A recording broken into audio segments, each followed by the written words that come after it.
ഞാൻ പറയുന്നത് കേട്ടാൽ മതി നിലവിൽ.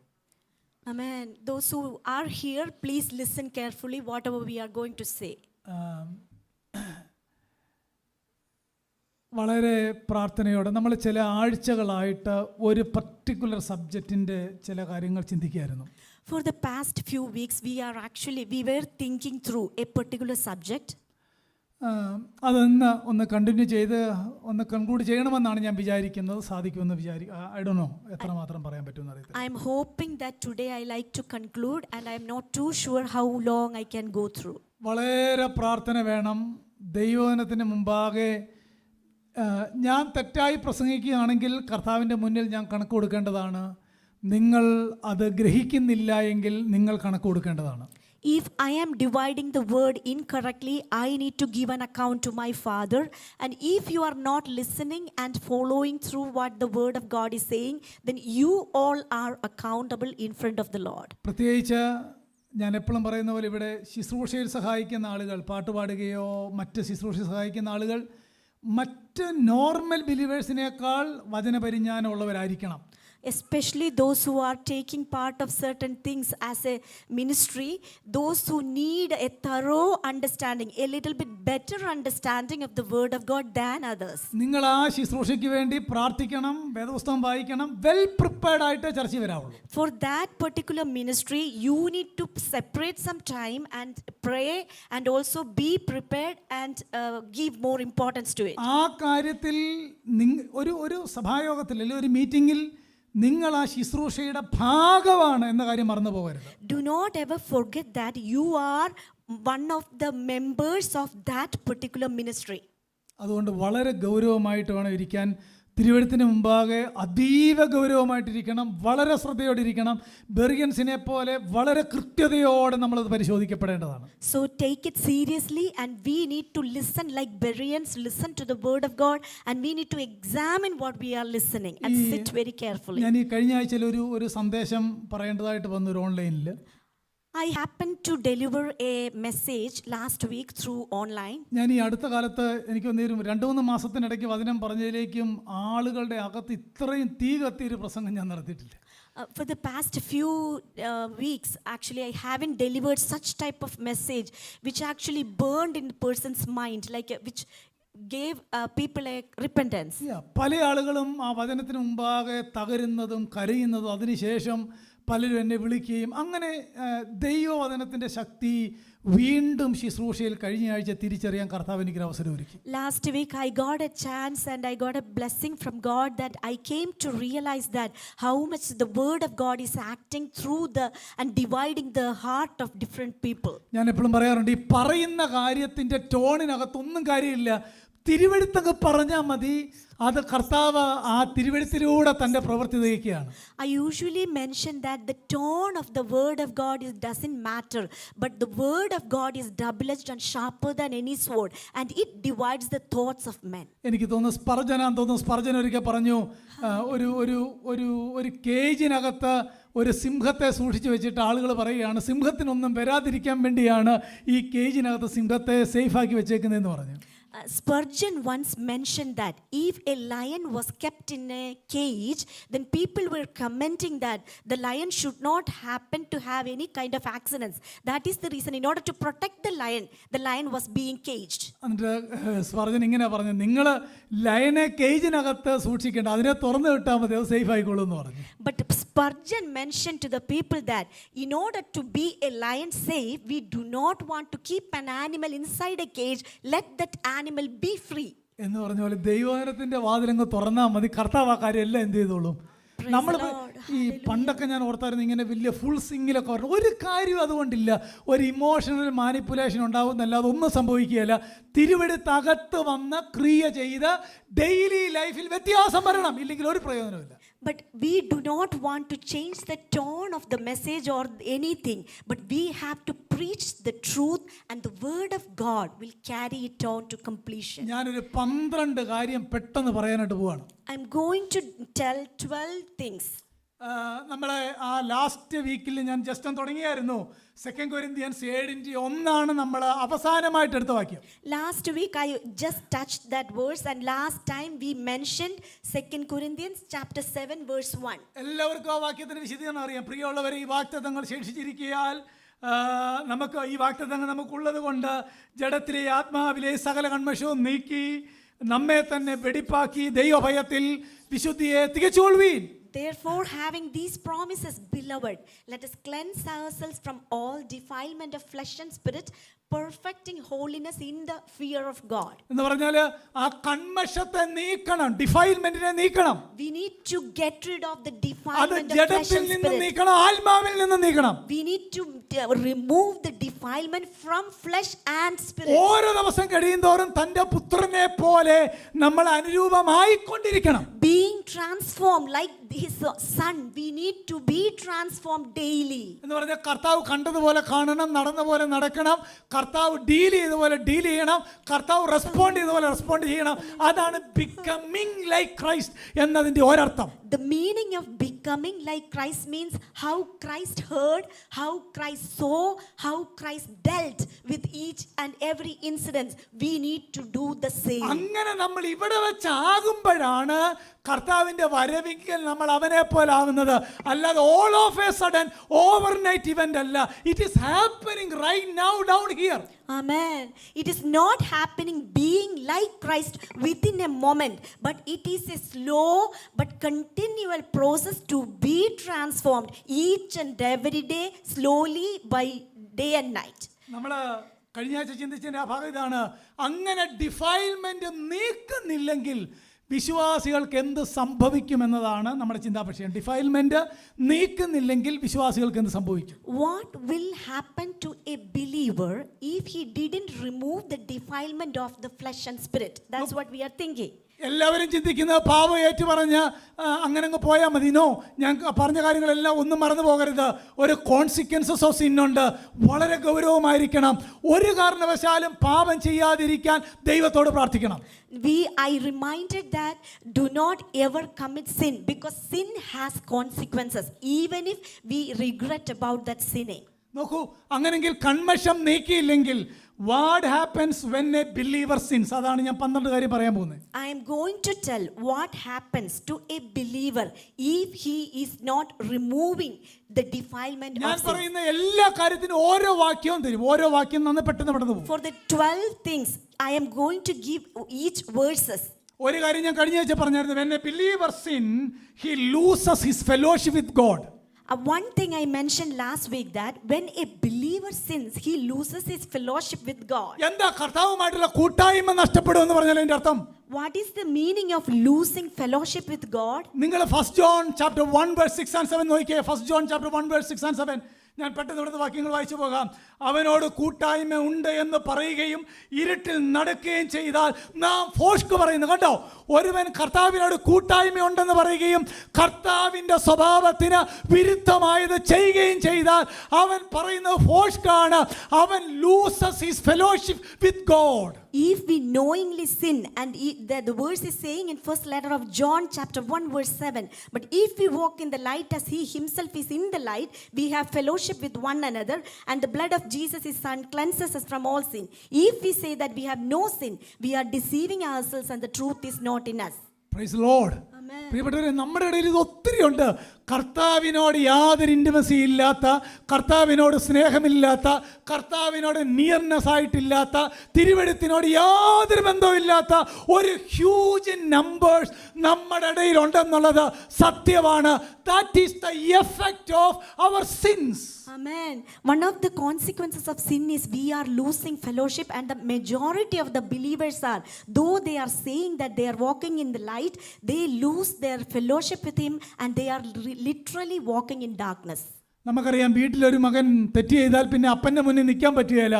അത് തന്നെയാണ് ഒരാൾ വചനപ്രകാരം ജീവിക്കുന്നില്ലെങ്കിൽ കർത്താവിനോട് അടുക്കാൻ പറ്റുകയില്ല.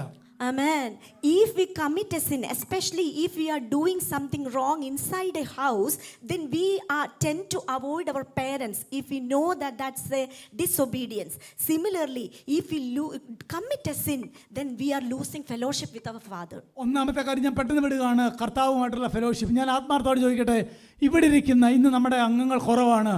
എത്ര പേർക്ക് കർത്താവുമായിട്ട് പേഴ്സണൽ ഫെലോഷിപ്പ് ഉണ്ട്? ഒരു ആത്മപരിശോധന നടത്തണം. Let each one of us examine ourselves. How many of us have a true and sincere fellowship with our Father? പിതാവേ എന്ന് വിളിക്കുമ്പം എത്ര പേരുടെ അകത്ത് ഞാൻ അവൻ്റെ മകനാണ് എന്ന ഉത്തമ ബോധ്യമുണ്ട്? When we call Abba Father, how many of you have the real conscience that I'm a true child of that ആ Father? കർത്താവിനോട് എത്ര പേർക്ക് നിയർനെസ് ഉണ്ട്, ഇന്റിമസി ഉണ്ട്, ഫെലോഷിപ്പ് ഉണ്ട്? കർത്താവിനോട് എത്ര പേർ അടുത്തിരിക്കുന്നുണ്ട്? How many of us have that nearness to that Father? How many of us are sitting very close to our Father? ഡിസൈപ്പിൾസിനെ കർത്താവ് വിളിച്ചപ്പോൾ ആദ്യം പറഞ്ഞെന്നറിയാമോ? തന്നോട് കൂടെ ഇരിക്കേണ്ടതിനും. That is called fellowship. Disciples were chosen because in order to have a close communion or a fellowship with them. അതിൻ്റെ രണ്ടാമത്തെ effect എന്നറിയാമോ? Loss of joy of fellowship with other believers. അതാണ് അതിൻ്റെ രണ്ടാമത്തെ എഫക്റ്റ്. കർത്താവിനോട് ഫെലോഷിപ്പ് ഇല്ലെങ്കിൽ രണ്ടാമത് നടക്കുന്നത് വിശ്വാസികളുടെ കൂട്ടായ്മ പറയും. If we lose a fellowship with our real Father, then we lose the interest to have fellowship with other believers. ജീവിതത്തിൽ ദൈവഭയം ഇല്ലെങ്കിൽ വിശ്വാസികളുമായിട്ടുള്ള ഗാദറിംഗ് അവർ അവോയ്ഡ് ചെയ്യും. ശ്രദ്ധിച്ചാൽ മതി. If we do not have the fear of God in us, then we tend to cut or shorten the fellowship with other believers. നിങ്ങൾ കണ്ടോ യോഹന്നാൻ 1:6 വായിച്ചത്? ദൈവത്തോട് കൂട്ടായ്മ. 7-ാം വാക്യം, അവൻ വെളിച്ചത്തിൽ ഇരിക്കുന്ന പോലെ നാം വെളിച്ചത്തിൽ നടക്കുന്നു എങ്കിൽ നമുക്ക് തമ്മിൽ കൂട്ടായ്മയുണ്ട്. അർത്ഥം മനസ്സിലായോ? ഒരുവൻ വെളിച്ചത്തിൽ നടക്കുക എന്ന് പറഞ്ഞാൽ എഴുതപ്പെട്ട തിരുവെഴുത്തിന്റെ ആ വെളിച്ചത്തിൽ നടക്കുന്നെങ്കിൽ മാത്രമേ അന്യോന്യം ഫെലോഷിപ്പ് ഉള്ളൂ. If we walk in the light as he himself is the light, we have fellowship with one another. ഞാൻ ശരിയായിട്ടല്ല ജീവിക്കുന്നതെങ്കിൽ I will purposely avoid with the fellowship of other believers. If I am not walking correctly or truly or in the light, then we tend to avoid the fellowship with other അതിന്റെ believers. മറ്റൊരു effect എന്താ പറയുക? അതിനോട് ചേർന്ന് തന്നെ അങ്ങനെ സഹോദരന്മാരോട് ആത്മീയ കൂട്ടായ്മ ഇല്ലെങ്കിൽ ആ വ്യക്തിക്ക് ഒരു സ്പിരിച്വൽ ഫെലോഷിപ്പ് എൻജോയ് ചെയ്യാൻ പറ്റില്ല. If that person doesn't have a fellowship with other believers, then they cannot enjoy the fellowship of our real അതിന്റെ Father. റൂട്ട് കോസ് എവിടാന്നറിയാമോ? ദൈവത്തോട് ഫെലോഷിപ്പ് ഇല്ല. ദൈവത്തോട് ഫെലോഷിപ്പ് ഇല്ലാത്തത് കൊണ്ട് ബിലീവേഴ്സിനോട് ഫെലോഷിപ്പ് പറ്റുകയില്ല. ബിലീവേഴ്സിനോട് ഫെലോഷിപ്പ് ഇല്ലാത്തത് കൊണ്ട് സ്പിരിച്വൽ ആയിട്ട് ലോക്കൽ സഭകളിൽ എൻജോയ് ചെയ്യാൻ, സന്തോഷിക്കാൻ ആ വ്യക്തിക്ക് കഴിയില്ല. Since they lost their fellowship with real Father, they do not have a fellowship with other believers. Due to that effect, they are unable to enjoy the fellowship or the presence of God. അതിന്റെ final result എന്നാണെന്നറിയാമോ? Apostate ആയിട്ട് ആ വ്യക്തി തൽക്കാലം വിശ്വസിച്ചവരുടെ കൂട്ടത്തിലേക്ക് മാറുകയാണ്. The consequence of that is that person will be cast out as an apostate. മൂന്നാമത്തെ ഇത് ഈ നിങ്ങൾക്കറിയാലോ, 12 കാര്യം വാക്യം വായിച്ച് പറയുമ്പോൾ ഡള്ളായിരിക്കും. എന്തെങ്കിലും കേട്ടേ പറ്റുള്ളൂ. മൂന്നാമത്തെ കാര്യം, The third thing, ഈ when a believer sins, he loses the joy and peace of Christian life. പാപം ഒരുവൻ്റെ ജീവിതത്തിൽ ഉണ്ടെങ്കിൽ അവൻ്റെ ജീവിതത്തിൽ സന്തോഷവും കാണുകയില്ല, സമാധാനവും കാണുകയില്ല. പക്ഷേ തൽക്കാലത്തേക്ക് പ്രഷേഴ്സ് ഉണ്ടാവും, പക്ഷെ സന്തോഷം കാണുകയില്ല. റിയൽ ജോയ് ആ റിയൽ പീസ് അവന് കാണുകയില്ല. when a person loses his fellowship with Father and also with believers, then they actually maybe have temporary happiness, but they are going to miss the everlasting joy and peace. നിങ്ങൾ 32-ാമത്തെ സങ്കീർത്തനത്തിലേക്ക് ഒന്ന് വന്നേ. അറിയാവുന്ന വാക്യ 32-ാം സങ്കീർത്തനം. Let us turn our attention to Psalm, the book of Psalm chapter 32. Psalm number 32, verse number 3 and 4. ഇങ്ങനെ വാക്യം വായിക്കുന്നത്: ഞാൻ മിണ്ടാതെ ഇരുന്നപ്പോൾ നിത്യമായ ഞരക്കത്താൽ എൻ്റെ അസ്ഥികൾ ക്ഷയിച്ചുപോയി. രാവും പകലും നിന്റെ കൈ എൻ്റെ മേൽ ഭാരമായിരുന്നു. എൻ്റെ മജ്ജ വേനൽക്കാലത്തിലെ ഉഷ്ണത്താൽ എന്ന പോലെ വറ്റിപ്പോയി. വാക്യം കണ്ടോ? Psalm 32 verses 3 and 4, David is saying that when I kept silent about my sin, my body wasted away through my groaning all day long. For day and night your hand was heavy upon me. My vitality was drained away as with the fever heat of summer. എൻ്റെ പ്രിയപ്പെട്ടവരെ, ഈ 32 സങ്കീർത്തനം അതിമനോഹരമായൊരു സങ്കീർത്തനമാണ്. അതിനകത്തെ psalmist ഉണ്ടല്ലോ, തൻ്റെ ജീവിതത്തിൽ പാപം ഏറ്റു പറയാതിരുന്നപ്പോൾ എന്താണ് സംഭവിച്ചത് എന്നാണ് 3-4 വാക്യം. Verses 3 and 4, psalmist is very clearly explaining, when I didn't confess the sin, what happened to myself. He is explaining very clearly Psalm 32 verses 3 and 4. എൻ്റെ അസ്ഥികൾ ക്ഷയിച്ചു പോയി, My body was wasted away. എന്ന് പറഞ്ഞാൽ സന്തോഷമില്ല, സമാധാനമില്ല, ഞാൻ വളരെ ഭാരന്നസിലായി. I lost all my happiness. I lost all my peace. ആ വാക്യത്തിൻ്റെ അർത്ഥം താഴോട്ട് വായിക്കുമ്പോൾ അറിയാം. എന്നാൽ 5-ാം വാക്യത്തിൽ എൻ്റെ പാപം ഞാൻ നിന്നോട് അറിയിച്ചപ്പോൾ എൻ്റെ ജീവിതത്തിന് ഭേദം വന്നു എന്നാണ് വായിക്കുന്നത്. But the result, what is this man of God is doing? I acknowledged my sin to you and my iniquity I did not hide. 51-ാം സങ്കീർത്തനം 8-ാം വാക്യം, സന്തോഷവും ആനന്ദവും എന്നെ കേൾക്കുമാറാക്കണമേ, നീ ഒടിച്ച അസ്ഥികൾ ഉല്ലസിക്കട്ടെ. വീണ്ടും അതിൻ്റെ 12-ാമത്തെ വാക്യം, നിന്റെ രക്ഷയുടെ സന്തോഷം എനിക്ക് തിരികെ തരണമേ. And again, that's the same psalmist is saying in Psalm 51 verse 8, make me to hear joy and gladness, let the bones which you have broken rejoice. And also in verse 12, restore to me the joy of your salvation and sustain me with a willing spirit. എന്ന് പറഞ്ഞാലേ അതിൻ്റെ അർത്ഥം എനിക്ക് വ്യാഖ്യാനിക്കാൻ സമയമില്ല. ഒരു വിശ്വാസി പാപത്തെ തുടരുമ്പോൾ അവൻ്റെ അസ്ഥി ഒടിഞ്ഞ പോലാണെന്നാണ് ദാവീദ് പറയുന്നത്, അല്ലേ? അങ്ങനെയല്ലേ വാക്യത്തിൻ്റെ അർത്ഥം? David is explaining that if a person continually sitting in sin, his bones is considered as broken. ഒരാത്മീയൻ്റെ ജീവിതത്തിൽ അറിഞ്ഞോ അറിയാതെയോ വരുന്ന പാപങ്ങൾ അവൻ അതെങ്ങനെ അനുഭവപ്പെടുന്നതെന്നറിയാമോ? ഒരുവൻ്റെ ശരീരത്തിലെ ഒടിയുന്നത് പോലെയാണെന്നാണ് ദാവീദ് പറഞ്ഞേക്കുന്നത്. David is mentioning that when a person commits some sins, then it is related to the pain, like a bone is being broken in his body. അങ്ങനല്ലേ 8-ാം വാക്യത്തിൽ വായിച്ചേ, എൻ്റെ അസ്ഥികൾ, നീ ഒടിച്ച അസ്ഥികൾ ഉല്ലസിക്കട്ടെ. ഇതൊരു പശ്ചാത്താപ സങ്കീർത്തനമാണ്. ദാവീദ് ദൈവം മുമ്പാകെ കൺഫസ് ചെയ്യുന്ന പ്രാർത്ഥനയാണ് 51. This psalm is a confession prayer of David. ഒരു വാക്യം കൂടെ 45-ാം സങ്കീർത്തനം.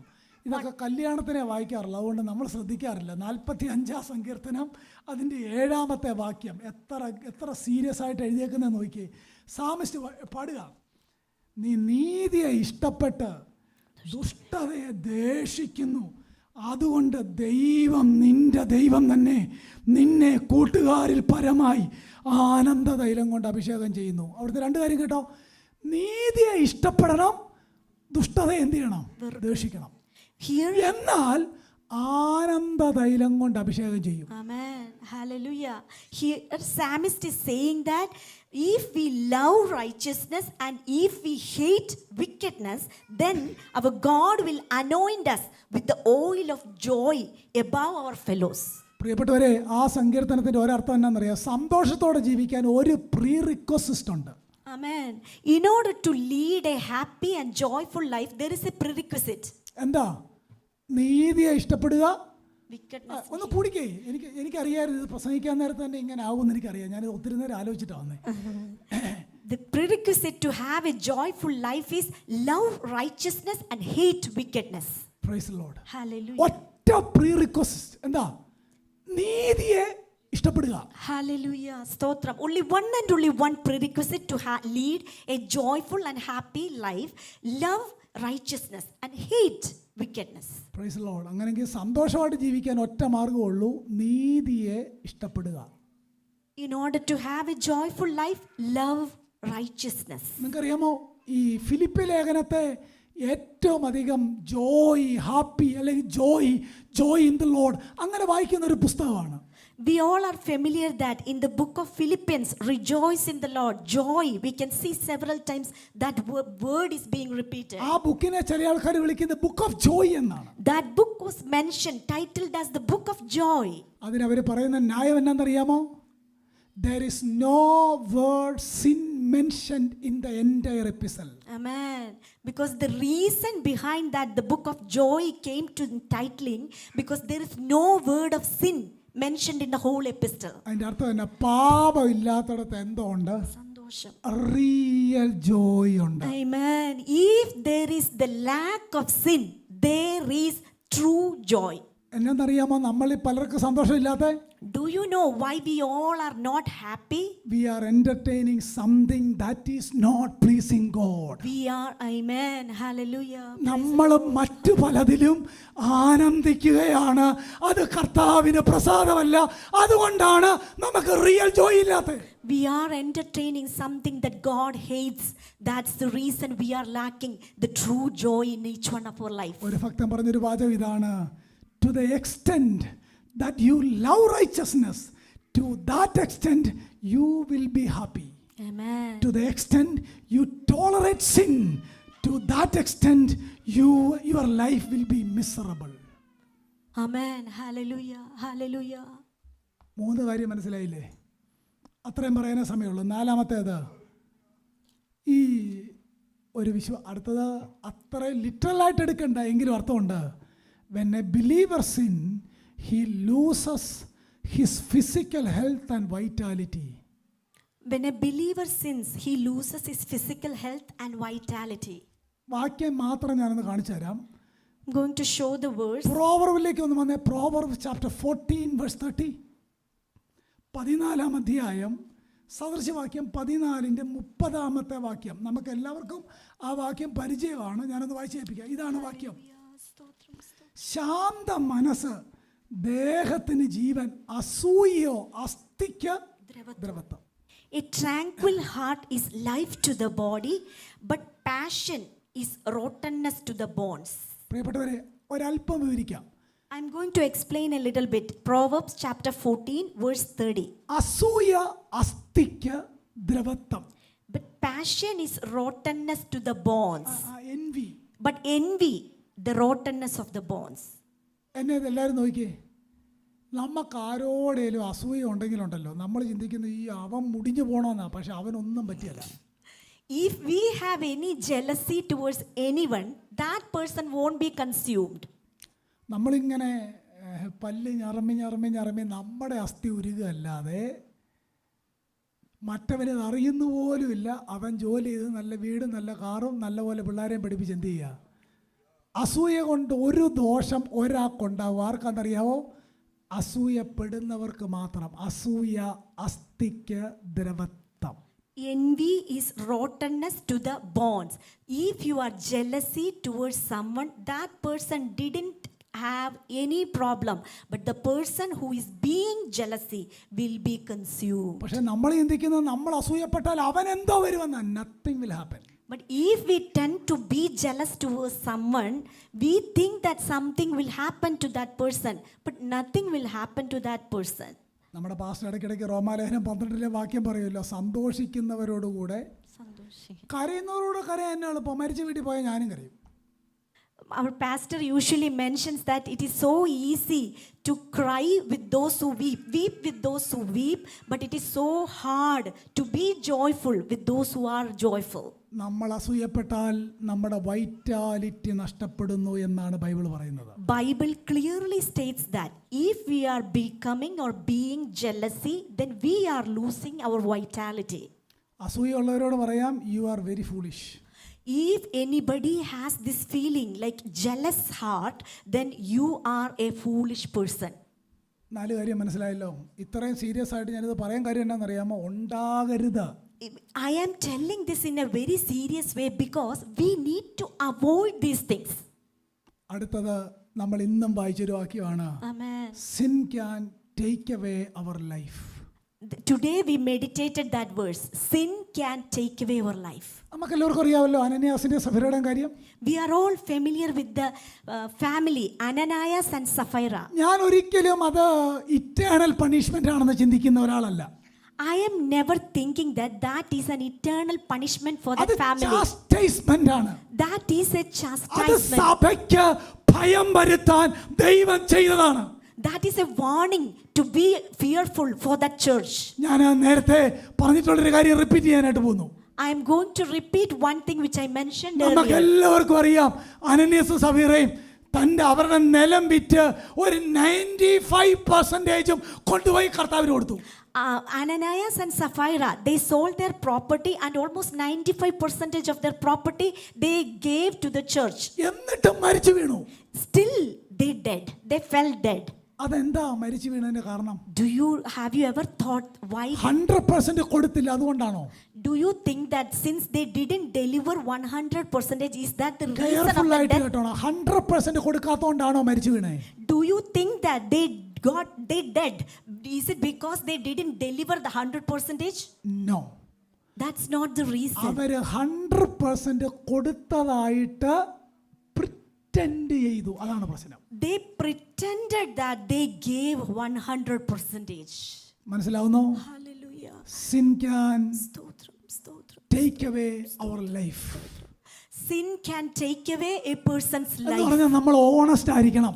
Amen. We need to be honest. നമ്മൾ എവിടാണെങ്കിലും ഓണസ്റ്റ് ആയിരിക്കണം. Wherever we are, we need to be honest. നമ്മൾ ചർച്ചിലാണേലും ഡ്രൈവിംഗിലാണേലും ജോലിയിലാണേലും നമ്മൾ ബോൺ അഗൈൻ ക്രിസ്ത്യൻ തന്നെ ആയിരിക്കണം. Wherever we are, whether we are driving, whether we are at our profession, whether we are at our home, wherever we are being placed, we need to be honest. ഈയിടെ ഒരാൾ എന്നോട് പറഞ്ഞു, ഒരു application ചെയ്യാൻ നേരത്തെ എന്നോട് പറഞ്ഞു അത് പാസ്റ്റർക്ക് പറ്റിയാലെന്ന് പറഞ്ഞു. ആ പുള്ളി അത് ചെയ്തിട്ടായിരിക്കുന്നത്, വിശ്വാസിയാ.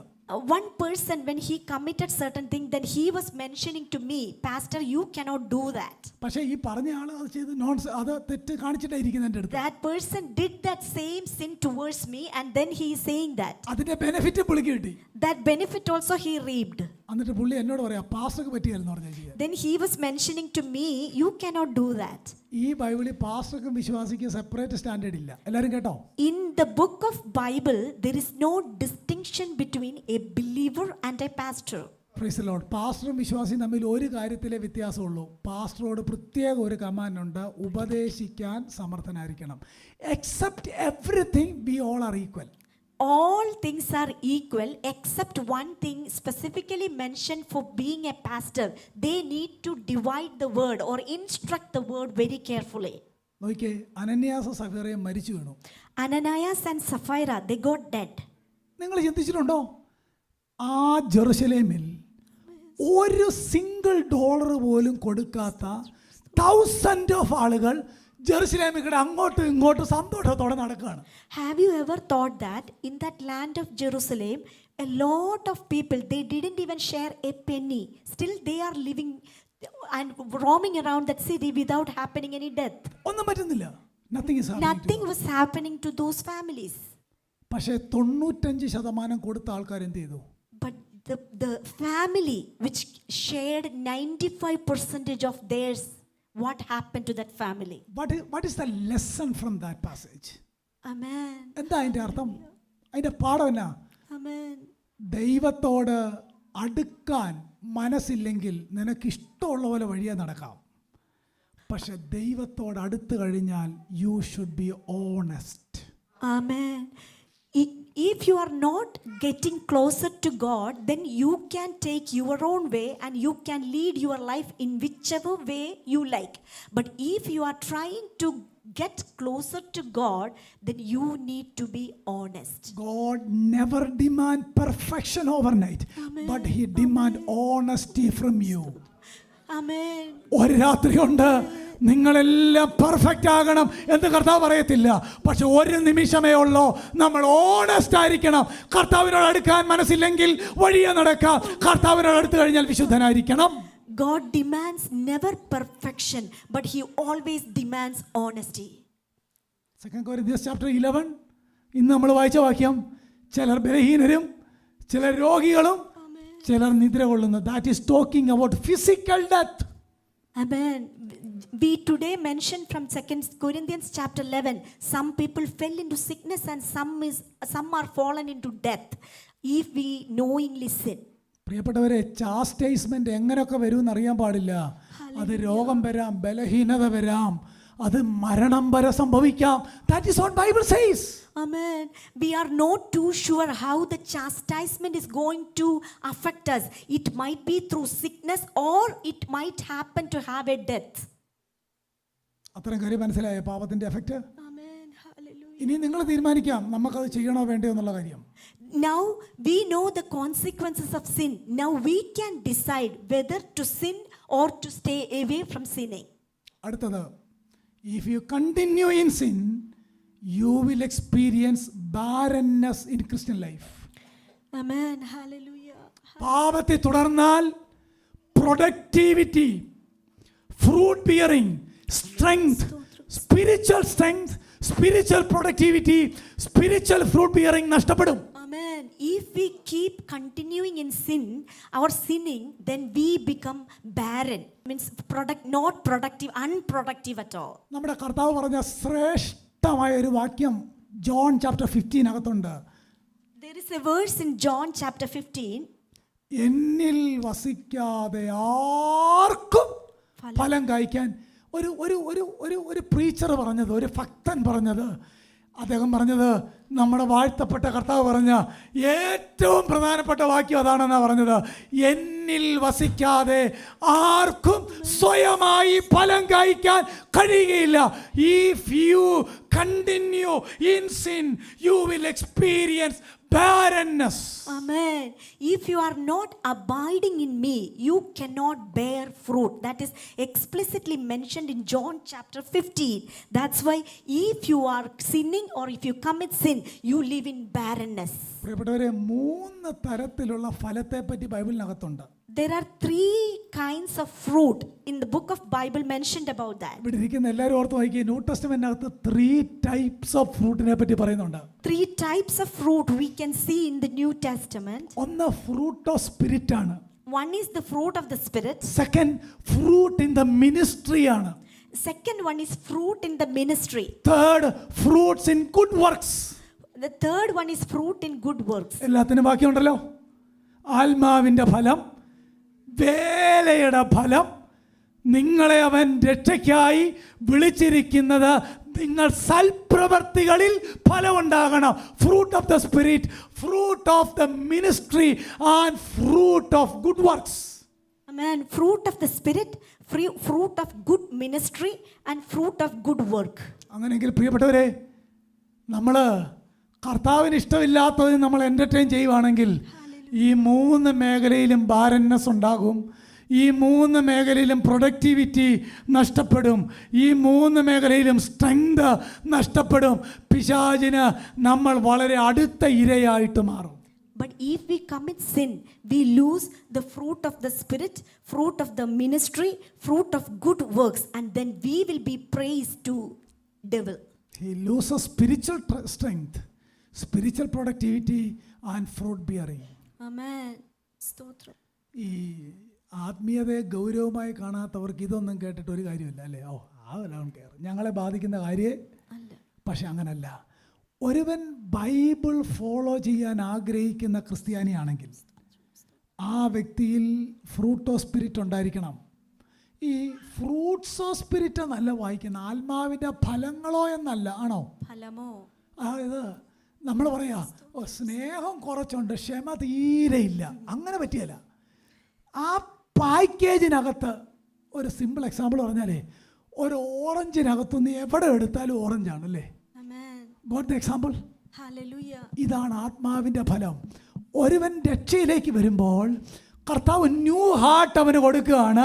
അതിനകത്ത് ഈ ഫലങ്ങൾ ഇൻബിൽട്ട് ആണ്. ഇതിൻ്റെ പ്രോഗ്രസിൻ്റെ പേരാണ് sanctification. Amen. First point is fruit of the Spirit. It is not mentioned as fruits. It's not a plural. It is a singular word. Fruit of the Spirit. It is wherever we look, all the fruit of the Spirit is the same. Like an orange, it has different peels, but all are the same orange. അടുത്ത പാപത്തെ തുടർന്നാൽ ഇത് വളരെ എല്ലാം ശ്രദ്ധിക്കേണ്ടതാണ്, പക്ഷേ ഇത് വളരെ പ്രാക്ടിക്കലാണ്. And one other thing, this is really we need to give careful examination. If you continue in sin, If you continue in sin, there is a much possibility of falling into more sins. there is a much possibility of falling into more sinning. നമ്മൾ പറയത്തില്ലേ, എന്നാണെന്നാലും നനഞ്ഞു വന്ന് കുളിച്ചിട്ട് എന്ത് ചെയ്യാം? ഇത് പാപത്തിന്റെ കാര്യത്തിൽ അങ്ങനെ തന്നെയാണ്. Sin is always like that. It will make us to fall deeply. ഒരു തെറ്റ് ചെയ്താൽ അടുത്തത് ചെയ്യാനായിട്ടുള്ള ഓട്ടോമാറ്റിക് ടെൻഡൻസി ഉണ്ടാവും. If we commit one sin, then there is an automatic tendency to commit more or several sins. ഈ ചില ആളുകളെ പറ്റിയൊക്കെ നമുക്കറിയാം, അവർ ദൈവമക്കളാണ്, പക്ഷേ ഒരു നമ്മൾ തന്നെ പറയത്തില്ലേ, ജാതികൾ പോലും ചെയ്യാത്ത അവൻ ചെയ്തതെന്ന് പറയത്തില്ലേ? എന്താ അർത്ഥം? ഒരിടത്ത് നമ്മൾ എക്സ്ക്യൂസ് പറഞ്ഞാൽ അത് കൂടുതൽ ചെയ്യാനായിട്ടുള്ള ലൈസൻസ് ആണ് എന്ന കാര്യം മറന്നു പോകരുത്. Amen. If we commit one sin knowingly, then it is a license to commit more sins. അതുകൊണ്ടാണ് എന്റർടൈൻ ചെയ്യരുത്, അതിനെ അവിടെ വെച്ച് തന്നെ മുറിച്ച് കളയണം. So never entertain sin. We have to cut it down or chop it off right away. ഞാൻ ഇന്നലെ ഈ ഒരു ഭാഗം അല്പസമയം ധ്യാനിച്ചു വേദപുസ്തകവുമായിട്ട്.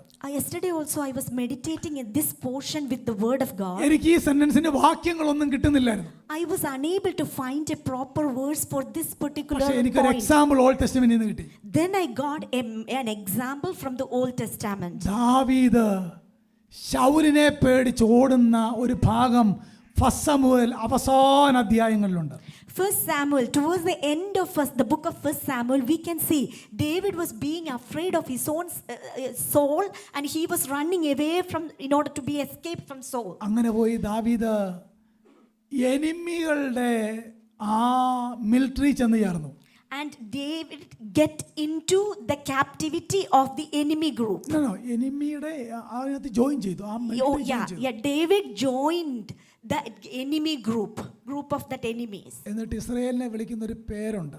And then David was calling the Israelites. അവിടുത്തെ രാജാവിനോട് പറയാണ്, ഫെലിസ്തീനാന്ന് എനിക്ക് തോന്നുന്നു, ഓപ്പോസിറ്റ് അമാലേക്ക് ആ ഓട്ടത്തിലേക്ക് പോകുന്നത്. ആ രാജാവിനെ വിളിക്കുന്ന പേരാണ്, ഇസ്രായേലിനെ പറ്റി പറയുക, എൻ്റെ രാജാവിൻ്റെ ശത്രുക്കൾ എന്ന ഇസ്രായേലിനെ വിളിച്ചേ. നിങ്ങൾ കണ്ടോ, ഇതിനു മുമ്പ് ഇസ്രായേലിൽ നിന്ന് അവർക്കെതിരെ യുദ്ധം ചെയ്തവൻ ഇപ്പോൾ ഇസ്രായേലിനെ വിളിക്കുകയാണ് the enemy of my king. കണ്ടോ, ഒരുവൻ തെറ്റിയാൽ എവിടെ വരെ തെറ്റെന്ന് മനസ്സിലായോ? Amen. Hallelujah. David became one of the members of the opposition, like a enemies group, and then he is mentioning the Israelites king as the king of enemy. എനിക്കത് ഇപ്പം പറയാൻ യോഗം കഴിഞ്ഞ ശേഷം പറഞ്ഞ് എനിക്ക് പെട്ടെന്ന് പറഞ്ഞ് നിർത്തണം. അടുത്ത വളരെ പ്രധാനപ്പെട്ട ഒരു കാര്യമുണ്ട്. പാപത്തിലൊരു വിശ്വാസി തുടരുവാണെങ്കിൽ I will miss the abundant entry into the kingdom of God. Amen. We will miss the abundant entry to the kingdom of God. ബാക്കി നമുക്കറിയാം. ഇങ്ങനെയാണെങ്കിൽ ദൈവരാജ്യത്തിലേക്കുള്ള പ്രവേശനം ധാരാളമായി പ്രാപിക്കുമെന്നല്ലേ നമ്മൾ 2 പീറ്റർ വായിക്കുന്നത്, ചാപ്റ്റർ 1:11. നിങ്ങൾ വീര്യത്തോട് പരിജ്ഞാനത്തോട് ഇന്ദ്രിയത്തോട് ദൈവഭക്തി ഇത് കൂട്ടി വന്നിട്ട് പറയുകയാണ്, ഇങ്ങനെ ചെയ്താൽ ദൈവരാജ്യത്തിലേക്കുള്ള പ്രവേശനം ധാരാളമായി പ്രാപിക്കും. Actually, we are reading that if we keep doing the correct things and if we avoid sinning, then we get the abundance of joy and we will enter into a kingdom where there is everything abundant. Praise the Lord. ആ ധാരാളമായി പ്രാപിക്കുമെന്ന് പറഞ്ഞതിൻ്റെ അർത്ഥം എന്നാണെന്നറിയാമോ? ആദരവോടുകൂടെ ഓണറബിളായിട്ട് അകത്തേക്ക് പ്രവേശനം കിട്ടുമെന്നാണ് ആ വാക്യത്തിൻ്റെ അർത്ഥം. The meaning of that verse is we will get an honorary entrance honorable entrance to the kingdom of God. ഞാൻ നിങ്ങളോട് ചോദ്യം ചോദിക്കട്ടെ, will you get an honorable entry to the kingdom of God? Let us ask ourselves, will we get an honorable entry to the kingdom of God? നമ്മൾ ചിന്തിക്കുന്ന അവിടുത്തെ ഒരു മാറ്റായിട്ട് അകത്ത് കയറണമെന്നാ. No, അവിടെ ചെളി ഇല്ലാത്തതുകൊണ്ട് there is no mat in heaven. Okay. We may think that I just need to be a mat in the kingdom of heaven, but there is no dirt. That's why there is no need of mats in heaven. അങ്ങനെ കയറാൻ പറ്റിയല്ല. Amen. We cannot Will you get an honorable entry into the kingdom of God? Let us examine ourselves. Will we get an honorable entry into the kingdom of God? Praise the Lord. Hallelujah. അതായത് എൻ്റെ അർത്ഥം ഒരാൾ പറഞ്ഞത്, നമ്മൾ അങ്ങോട്ട് കയറുമ്പോൾ മണിനാദങ്ങളും ദൂതസംഗീതങ്ങളും ഒക്കെ കാണുമോ നമ്മളെ വരവേൽക്കാൻ? നമ്മൾ പണം കൊടുത്തപ്പം നിത്യരാജ്യത്തിലേക്ക് വന്ന ആളുകൾ നമ്മളെ എതിരേക്കാൻ കവാടത്തെങ്കിൽ കാണുമോ? When we Will you get an honorable entry into the kingdom of God? let each one of us examine, will we get an honorable entry into the kingdom of God? Praise the Lord. Hallelujah. സ്തോത്രം, സ്തോത്രം. ഒന്ന് രണ്ട് കാര്യങ്ങൾ പെട്ടെന്ന് പറയാം, എല്ലാം പറയാൻ പറ്റിയില്ലെന്ന് എനിക്കറിയാം. അടുത്തത് ഇതിനോട് ചേർന്ന് തന്നെ ഒരു വാക്യമാണ്, ക്രിസ്തുവിൻ്റെ ന്യായാസനത്തിങ്കൽ loss of reward shame at the bema seat judgment. Amen. We will receive loss of rewards and we will be ashamed in the bema seat, in front of that bema ആ seat. ബീമാ സീറ്റ് എന്ന് പറഞ്ഞാൽ അറിയാമല്ലോ, ന്യായാസനത്തിന്റെ മുന്നിൽ. In front of that judgment seat, we will be ashamed. ഒന്ന് പെട്ടെന്ന് എടുത്ത് 1 കൊരിന്ത്യർ 13-ാം അധ്യായം 1 Corinthians chapter 3, 13-ാമത്തെ വാക്യം 3:13. 3:13. ആ ദിവസം അതിനെ തെളിവാക്കും, അത് തീയോടെ വെളിപ്പെട്ടു വരും, ഓരോരുത്തന് പ്രവൃത്തി ഇന്നവിധമെന്ന് തീ തന്നെ ശോധന ചെയ്യും. 15-ാം വാക്യം, ഒരുത്തൻ്റെ പ്രവൃത്തി വെന്തുപോയെങ്കിൽ അവന് ഛേദം വരും, താനോ രക്ഷിക്കപ്പെടും തീയിൽ കൂടി എന്ന പോലെ. അത്ര അത് മിനിസ്ട്രിയായിട്ട് ബന്ധപ്പെട്ടതാണ്. എന്തെങ്കിലും പാപത്തിൽ സ്വാർത്ഥതയിൽ മിനിസ്ട്രി ചെയ്യുന്നവരോടെല്ലാം പറയാം, loss of reward and shame before the bema seat of Christ. Amen. If we truly continuing in sinning, then we lose the reward and also we will be ashamed in front of the judgment seat. Finally, ഒരു കാര്യം കൂടെ, One more thing. നമ്മൾ പാപത്തിൽ തുടർന്നാൽ loss of opportunity to serve the Lord and be his witness. And we will be losing the opportunity to become his witnesses. അതായത് പാപത്തെ തുടരുന്ന ആൾ എന്നാ സാക്ഷ്യം പറയാനാണ്? If we keep living in sin or sinning, then what testimony we can have to share with others? ശരിയല്ലേ? ജീവിതത്തിൽ വിശുദ്ധിയില്ലാത്ത, ദൈവഭയമില്ലാത്ത, ആത്മീയതയില്ലാത്ത ആൾക്ക് കർത്താവിനെ പറ്റി എന്ത് സാക്ഷിക്കാനാണ്? If we are not living in holiness and if we do not have a constant fellowship with God, then what can we testify to others? നമ്മുടെ കുറിവാക്യം, സഹോദരന്മാരെ, ഈ വാഗ്ദത്തങ്ങൾ നമുക്ക് ഉള്ളതുകൊണ്ട് ഓർക്കുന്നു 5 കാര്യം. ജഡത്തിലെയും പുറത്തെ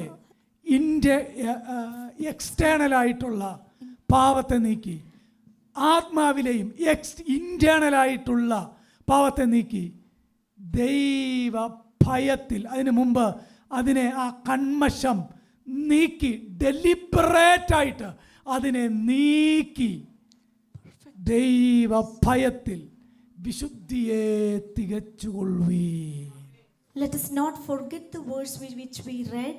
Therefore, having these promises, beloved, let us cleanse ourselves from all defilement of flesh that is external and spirit that is internal, and we need to thrive or strive to be perfecting holiness in the fear of God. ഒരു ജെന്റൈലിന് കർത്താവിലേക്ക് വരാൻ I am Sinner എന്ന് ദൈവത്തോട് പറഞ്ഞാൽ മതി. For a Gentile person, he just have to confess that I am a sinner in order to approach God. പക്ഷേ ബിലീവേഴ്സിന്റെ കാര്യമോ? But for the believers, on the contrary, എല്ലാ കാര്യവും കർത്താവിനോട് പറയണം. we need to confess everything. ഞാൻ നിന്നോട് പാപം ചെയ്യാതിരിക്കേണ്ടതിന് നിന്റെ വചനത്തെ എൻ്റെ ഹൃദയത്തിൽ എന്ത് ചെയ്തു? സംഗ്രഹിച്ചു. I am cherishing word of God in my heart in order to avoid sinning. ആ വാക്യം ഇങ്ങനെയാണ്, if I regard wickedness in my heart, the Lord will not hear. അവൻ എൻ്റെ ഹൃദയത്തിൽ പാപം കരുതിയിരുന്നെങ്കിൽ അവൻ്റെ പ്രാർത്ഥന കേൾക്കില്ലായിരുന്നു. നിന്നോട് പാപം ചെയ്യാതിരിക്കാൻ ഞാൻ നിന്റെ വചനത്തെ എൻ്റെ ഹൃദയത്തെ സംഗ്രഹിച്ചു. എന്തിനാ ബൈബിൾ കേൾക്കുന്നതെന്ന് അറിയാമോ? ഇത് നമ്മൾ വചനവിരുദ്ധമായിട്ട് പോകുമ്പോൾ ഈ ബൈബിളിലെ തിരുവെഴുത്ത് നമ്മൾ ഇങ്ങോട്ട് പിടിക്കും. അതിനാ പറഞ്ഞേക്കുന്നത്, ഈ വചനത്തിൻ്റെ ഡിസ്പോസിഷൻ നമ്മുടെ അകത്തുണ്ടാകണം. What is the importance of disposition of the word of God? Because whenever we tend to happen to sin, at that time word of God should pull back from that sin. അതിലിടപെടാമോ ചോദിക്കുമ്പോൾ Bible പറയും no. അവിടെ ഇരിക്കാമോ ചോദിക്കുമ്പോൾ Bible പറയും no. അങ്ങോട്ട് പോകാമോ? No. ഒരു കാര്യം പറ്റിയില്ല എന്ന് പറഞ്ഞാൽ നിന്റെ വചനത്തെ ഞാൻ എൻ്റെ ഹൃദയത്തിൽ എന്ത് ചെയ്തേക്കുക? സ്തോത്രം. Amen. When we bear the word of God inside us, when we cherish the word of God inside us, we will always flee away from sin. Wherever we tend to sit or stand or see something, the word of God will keep prompting, do not. ജീവിതത്തിൽ എൻ്റെ വാക്കുകൾ നിർത്തുന്നു. ജീവിതത്തിൽ crisis വരുമ്പം വിശുദ്ധ ജീവിതം നയിക്കുന്നവർക്ക് ഒരാശ്രയമുണ്ട്. എന്നാണെന്നറിയാമോ? Paul പറഞ്ഞ പോലെ കർത്താവിനോട് പറയാം, ലോർഡ് നിന്റെ കൃപ എനിക്ക് മതി. ക്രൈസിസ് ആണ് മുഴുവൻ. പക്ഷേ കർത്താവിനോട് ഏറ്റവും അടുത്തിരിക്കുന്ന പോൾ പറയുകയാണ്, നിന്റെ കൃപ എനിക്ക് മതി, അതിൻ്റെ ബലഹീനതയിൽ തികഞ്ഞു വരുന്നു. നമുക്കും ഒരു ഹോളി ലൈഫ് നയിക്കണം, സെപ്പറേറ്റഡ് ലൈഫ് നയിക്കണം. പാപത്തെ എൻ്റർടൈൻ ചെയ്യാതെ ജീവിക്കാൻ കൃപയ്ക്കായിട്ട് ദൈവത്തോട് ചോദിക്കണം. Amen. Like Paul the apostle mentioned, thy grace is sufficient for me. Thy grace is sufficient that it is made perfect in my weaknesses. So whenever you approach to sin or commit sinning, submit to God, resist the devil and he will flee away from you. ആ വാക്യത്തിന് അവസാനം വിശുദ്ധിയെ തികച്ചുകൊള്ളുക, അല്ലേ? And it is saying, the last words of that, it is saying perfecting holiness. ഒരു ചോദ്യം കൂടെ ചോദിച്ചു നിർത്തുക. ആ പെർഫെക്റ്റിംഗ് ഹോളിനെസ്സിന് എത്ര ദിവസം കൂടെ നമുക്കിവിടെ ഉണ്ടാവും ആർക്കെങ്കിലും അറിയാവോ? Are we aware how many days we will be given in order to be perfect in holiness? ആർക്കും അറിയത്തില്ല. Nobody knows the end day of each കർത്താവ് one. എന്നോട് പറയുക, മതി പ്രസംഗമൊക്കെ മതി, മേലോട്ട് കയറി പോരാൻ ഇന്ന് എന്നോട് പറഞ്ഞാൽ ഞാൻ പോകണം. If our God is saying it is finished, it is done, okay, you have to come today, then I need to go today. Praise the Lord. ഞാൻ പറഞ്ഞ കാര്യങ്ങൾ അല്പ സ്പീഡായിരുന്നു, 1.5 മണിക്കൂർ പറയേണ്ടതാണ്.